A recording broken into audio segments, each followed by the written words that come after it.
रहमत पई रब जी वसे दीन जो हिक बाग आहे दीन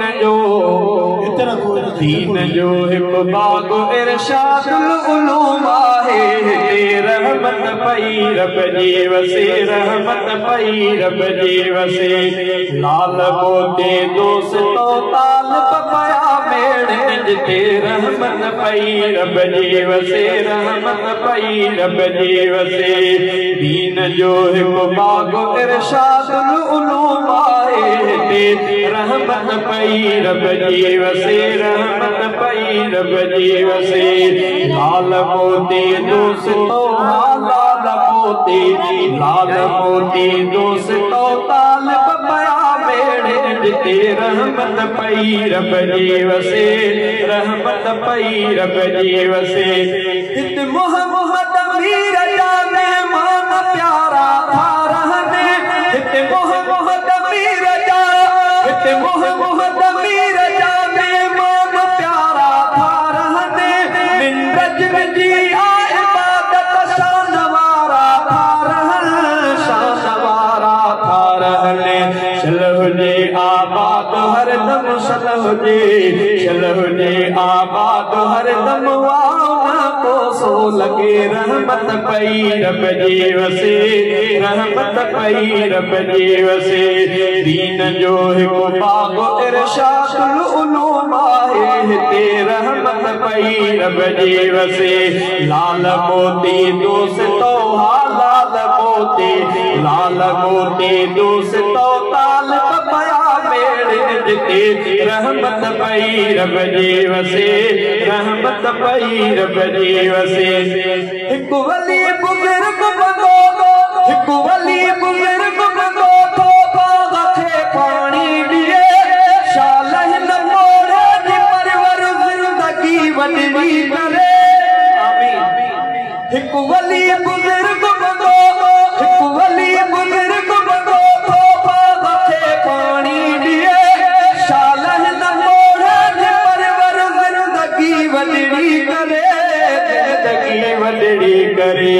जय मिठे जी मेहनतुन सां जय मिठे जी मेहनतुन सां बाग थो मेवा दे रहमत पई रब जी वसे लाल मोती दोस्तो लाल मोती दोस्तो तालिब पया मेड़ जिते रहमत पई रब जी वसे दीन जो हिक बाग आहे दीन जो हिक बाग इरशादुल उलूम आहे ते रहमत पई रब जी वसे रहमत पई रब जी वसे साईं अब्दुल हमीद ठवारन ते करो शल सदा सायो रहे हिन बावफा जो हर बहर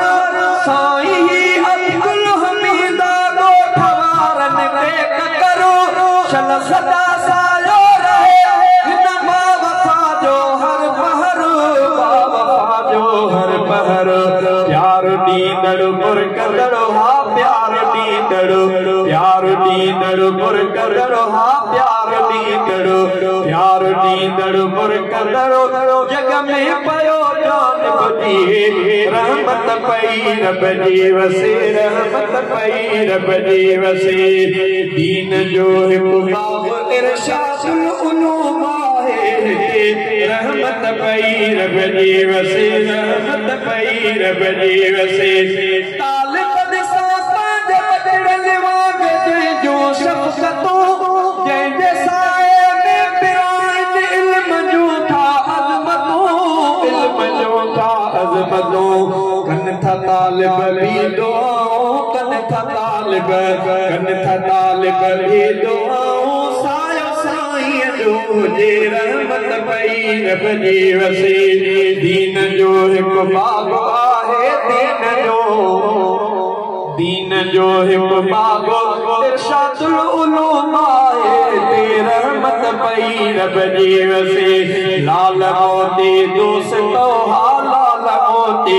लाल मोती दोस्तो तालिब पया मेड़ जिते रहमत पई रब जी वसे रहमत पई रब जी वसे कंहिंजे शफ़क़त प्यार सां तालिब हिते आलिम बणियो अॼु बि शहज़ादा हिते आलिम बणिया मोती बणियो जंहिंजे शफ़क़त प्यार सां तालिब हिते आलिम बणियो अॼु बि शहज़ादा हिते आलिम बणिया मोती बणियो आलिम बणिया मोती बणिया के परवाना पुजन था के परवाना पुजन था शलपती बरंदी रहे रहमत पई रब जी वसे के परवाना पुजन था शलपती बरंदी रहे रहमत पई रब जी वसे दीन जो हिकु बाब इरशादुल उलूम आहे हिते रहमत पई रब जी वसे लाल मोती दोस्तो लाल मोती दोस्तो तालिब पया मेड़ जिते रहमत पई रब जी वसे रहमत पई रब जी वसे।